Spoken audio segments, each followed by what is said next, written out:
Hello guys, welcome back to my channel পরামর্শ daily blog. সবাই কেমন আছো? আশা করি সবাই ভালো আছো। তো বাবা মা এইমাত্র সব বেরিয়ে গেল। আর আজকে দুপুরবেলা ছোটো ভাই এসেছিল, মানে আমার ছোটো দেওর আর ছোটো যা, তো সবাই এসেছিলো। মোটামুটি খাওয়া দাওয়া করে ওরাও সবাই বেরিয়ে গেছে। তো এই আগাতে গেছিলাম আমরা, এগিয়ে দিয়ে এই সব ফিরছে। ওই দেখো না, দুজন আসছে পেছনে, সব আলগা গায়ে এরকমভাবেই। মানে গরমে তো মাথা খারাপ অবস্থা হয়ে যাচ্ছে। তো এগিয়ে দিয়ে আর এই যাচ্ছি।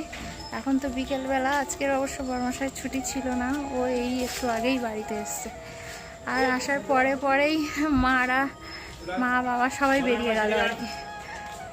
গায়ে সন্ধ্যা থেকে ঘুমালাম, প্রচণ্ড ঘুম পাচ্ছিল। এমনিতে কালকেরে তো রাত্রে ঘুম হয়নি, সবাই ঘুমিয়ে পড়েছিল পরম বাদ দিয়ে। ওই যে আর একজন ওখানে বসে বসে, তার এখনো ঘুমের রেশ কাটেনি, তারও ঘুম পাচ্ছে। ও অবশ্য ঘুমিয়েছে রাত্রে, ও ঘুমিয়েছে, পরম ঘুমিয়েছে। পরম সন্ধ্যাবেলা ঘুমায়নি, আমি ঘুমিয়ে পড়েছিলাম আর ওর বাবাও ঘুমিয়ে পড়েছিল।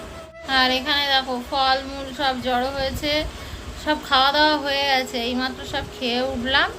অনেক কিছু রান্না বান্না হয়েছিল আজকের, তো সেগুলো আর দেখাতে পারলাম না তোমাদের। খাওয়া হয়ে গেছে আর তোমাদের কি করে দেখাবো বলো? আজকে কি কি রান্না হয়েছিল তবুও একবার তোমাদের বলি, শুনে নাও। শুনে একটু অন্তত মানে কি বলবো, শুনলে লোভ লাগবে। কি কি রান্না হয়েছে আজকে হয়েছিল মাছের মাথা দিয়ে মুগ ডাল, আলু ভাজা, আর উচ্ছে দিয়ে একটা মাছের মাথা দিয়ে শুক্তো হয়েছিল, উচ্ছে আলু বেগুন, আর হয়েছিল চিকেন, পাঁপড় ভাজা। তো এইসব হয়েছিল দুপুরবেলা। তো সেই সব ছিল, তরকারি ভাত সমস্ত কিছু ছিল। তো সবাই খেয়ে নিলাম, তবে একটা ঘুম দিয়ে উঠে তারপরে খেলাম। আর গরমটা তো মারাত্মক পড়েছে, আমার এগুলো তো টিপটিপ করছে যেন গরমে। গরম তারপরে ঘুম হয়নি, তো ওর জন্য আরও টিপটিপ করছে। ঘুমাতে পারলে যেন বাঁচি, কিন্তু প্রচুর কাজ পড়ে আছে, থালা বাসন পড়ে আছে এতটা।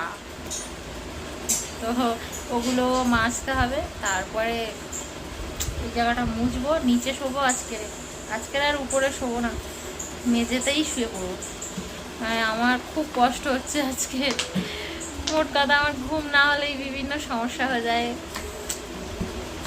ঘুমাতে হবে। বেশি কথা বলতেও ইচ্ছে করছে না, বাইরে এত ছুঁচো ডাকছে। হ্যাঁ, কি ডাকছে? বাইরে কি ডাকছে অত ছুঁচো? রাত্রিবেলা হলে এরকম শোনা যায়, বাইরে ছুঁচো ডাকছে, চি চি করে আওয়াজ হতে থাকে।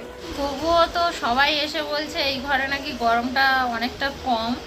তো বাইরে প্রচণ্ড গরম, আর এমনিতেও বাইরে সত্যি আমরা বিকালে বেরিয়েছিলাম, প্রচণ্ড গরম লাগছিল, বোঝাই যাচ্ছে। আর এমনি ঘরের মধ্যে এসি তো নেই যে একেবারে ঠান্ডা, বা স্নো তো পড়ছে না যে ঠান্ডা হবে। গরম ওয়েদারটা তো রয়েছে, সেহেতু গরম তো হবে। তবে কি অ্যালবেস্টারের ঘরের থেকে বা এমনি নর্মালি সিঙ্গেল ছাদের ঘরের থেকে নর্মালি ঠান্ডাটা আছে, মানে যে ওই যে উপর থেকে যে তাপটা নামে সেইটা আর নামছে না। তো যাই হোক গাইস, আর ভাল লাগছে না। এইবারে কাজগুলো গুছিয়ে নিয়ে ঘুমানোর ব্যবস্থা করি। আবার কালকে দেখা হচ্ছে অন্য একটা ভিডিওতে। আজকের মতো সবাইকে গুড নাইট। সবাই খুব ভালো থেকো, সুস্থ থেকো, টাটা।